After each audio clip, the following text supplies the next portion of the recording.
Hello welcome. അപ്പോൾ ഇന്ന് നമ്മുടെ ഡിന്നറാണൊന്ന് കാണിക്കുന്നത്.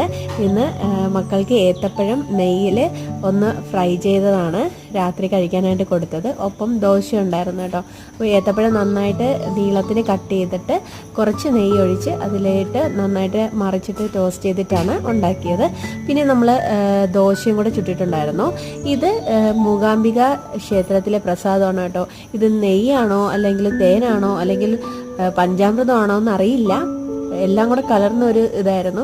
അപ്പോൾ ഞങ്ങൾ ഈ പഴം ഫ്രൈ ചെയ്തില്ലേ അതിനകത്തേക്ക് ഇച്ചിരി ഒഴിച്ചിട്ട് മക്കൾക്ക് കൊടുത്തു. ദോശയിൽ ഇച്ചിരി ഒഴിച്ചു കേട്ടോ. അപ്പോൾ അവർക്ക് നന്നായിട്ട് ഇഷ്ടപ്പെട്ടു, അവർ കഴിച്ചു. അങ്ങനെ ഇതൊക്കെയാണ് ഞങ്ങളുടെ ഡിന്നർ. അപ്പോൾ മക്കൾക്ക് ഇതാണ് കൊടുത്തത്. ഇനി ഞങ്ങൾ എന്താ കഴിച്ചതെന്ന് വെച്ചാൽ ദോശയും ഇത്തിരി ചിക്കൻ കറിയുമാണ്. അപ്പോൾ ഇതൊക്കെയാണ് ഞങ്ങളുടെ വിശേഷങ്ങൾ, ഡിന്നർ. അപ്പോൾ വീണ്ടും കാണാം. Good night.